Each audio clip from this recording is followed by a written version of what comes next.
जय श्री राम दोस्तों, आप देख रहे हैं यूट्यूब चैनल ज्ञान स्टार प्लस।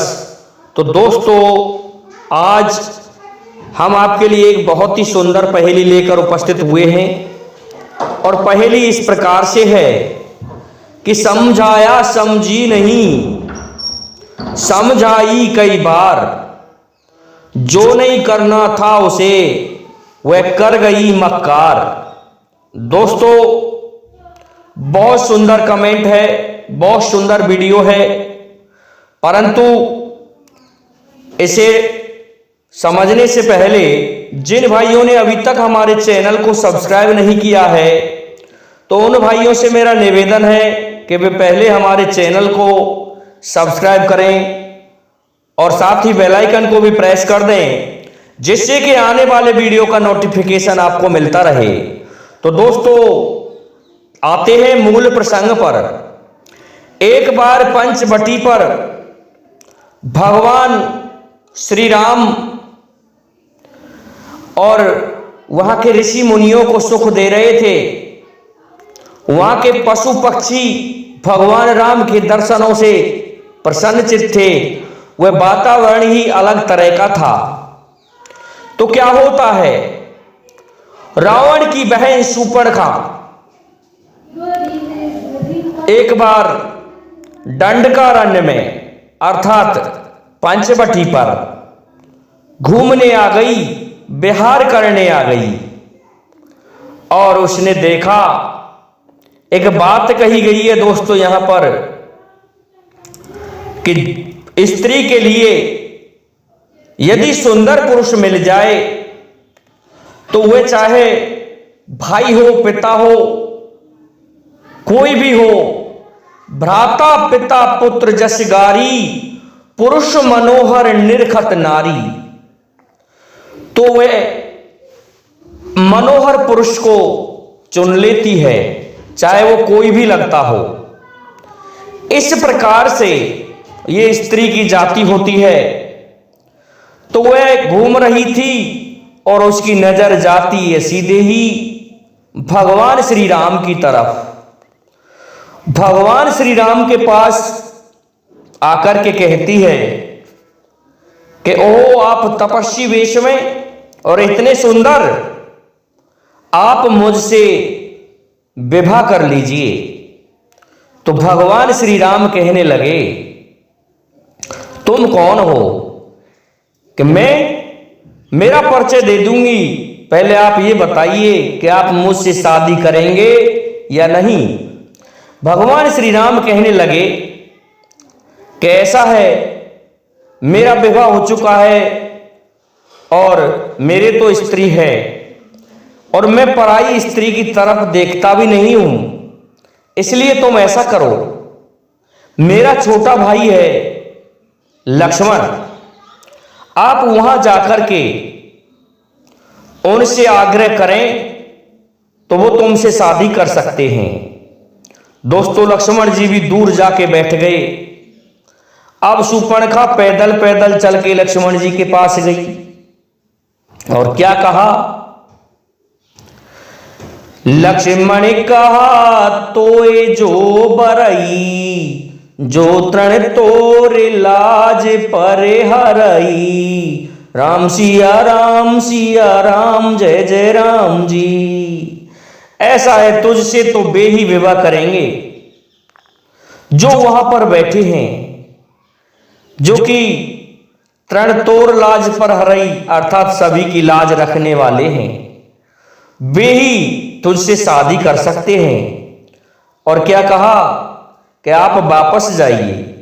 इस प्रकार से शूर्पणखा वापस आती है भगवान श्री राम के पास में और क्या कहती है कि इस तरह से आप मुझे क्यों डुला रहे हो, क्यों घुमा रहे हो, आप ऐसा कीजिए, मुझसे आप शादी कीजिए।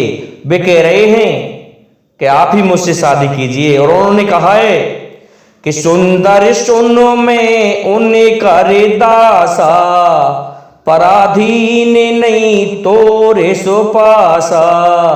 राम सिया राम जय जय राम जी। और दोस्तों शूर्पणखा ने लक्ष्मण जी से इस प्रकार कहा था, तुम समे पुरुष नमो समे नारी, ये संयोग विधि रचा विचारी। दोस्तों कि तुम्हारे समान कोई पुरुष नहीं है और मेरे समान कोई स्त्री नहीं है, इसलिए ये विधाता ने संयोग रचाया, आप मुझसे विवाह कर लो। लेकिन लक्ष्मण जी ने भी तो कह दिया कैसा है, सुंदर सुन में उन्हें कर दासा, पराधीन नहीं तोरे सुपासा। ऐसा है मैं पराधीन हूं और मैं तुमसे विवाह नहीं कर सकता, इसलिए आप उनके ही पास जाइए। तो फिर से शूर्पणखा लौट करके भगवान श्री राम के पास आती है।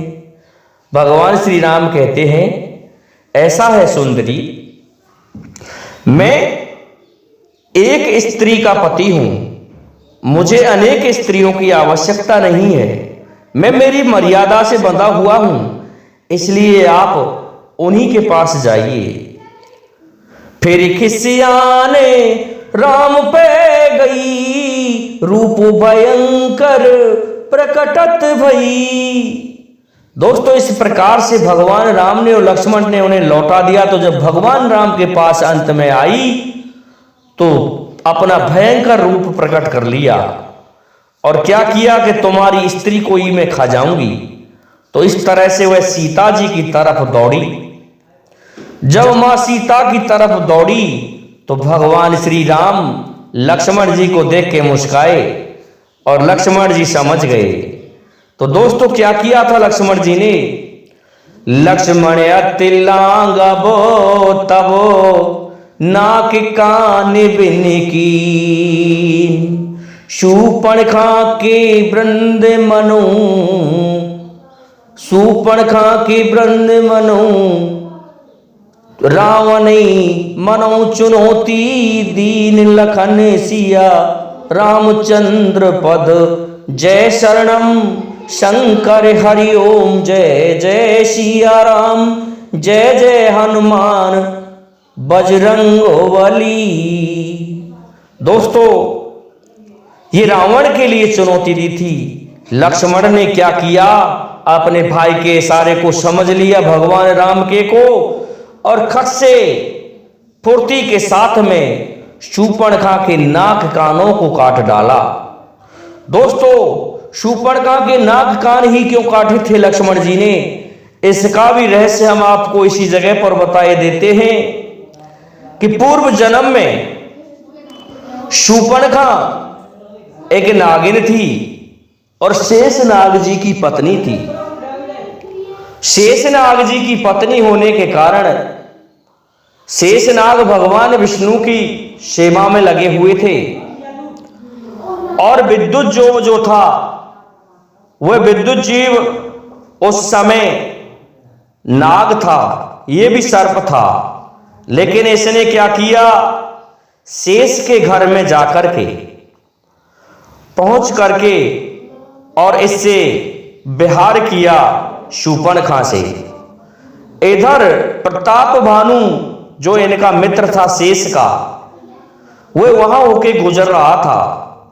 तो उसने जब शेष को यह सूचना दी तो शेषनाग जी आए और आकर के देखा कि इस तरह से बात है। तो शेषनाग जी के भय के कारण पहले ही इसने नागिन ने फन मार मार करके अपने आप को समाप्त कर लिया था। इधर शेषनाग ये कह रहे थे कि मैं उसके नाक कान काटूंगा। तो दोस्तों नाक कान काटने की प्रतिज्ञा लक्ष्मण जी अर्थात शेषनाग जी पूर्व जन्म में ही कर चुके थे। तो भगवान राम ने इस जगह पर जो इशारा दिया था कि ये वही है, ये वही कुलटा है जो तुमने प्रतिज्ञा की थी कि मैं घर जाते ही मेरी पत्नी के नाक कानों को काट डालूंगा, लेकिन उससे पहले ये मारी जा चुकी थी। तो अब इस जन्म में भगवान राम ने इशारा किया था कि काट डालो इसके नाक कान। तो काट डाले लक्ष्मण जी ने उसके नाक कान। तो दोस्तों जब वह चली गई तो लक्ष्मण जी से भगवान कह रहे थे कि समझाई समझी नहीं, समझ आई कई बार।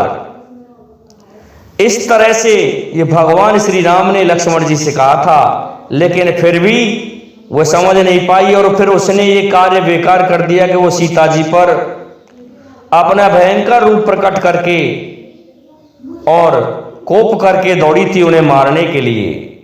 तो दोस्तों, मैं समझता हूं कि आपकी समझ में ये हमारा वीडियो आया होगा, इसलिए अब आप सभी से मेरा निवेदन है कि आप हमारे इस वीडियो को लाइक, शेयर और सब्सक्राइब करें, साथ ही बेल आइकन को भी प्रेस कर दें, जिससे कि आने वाले वीडियो का नोटिफिकेशन आपको मिलता रहे।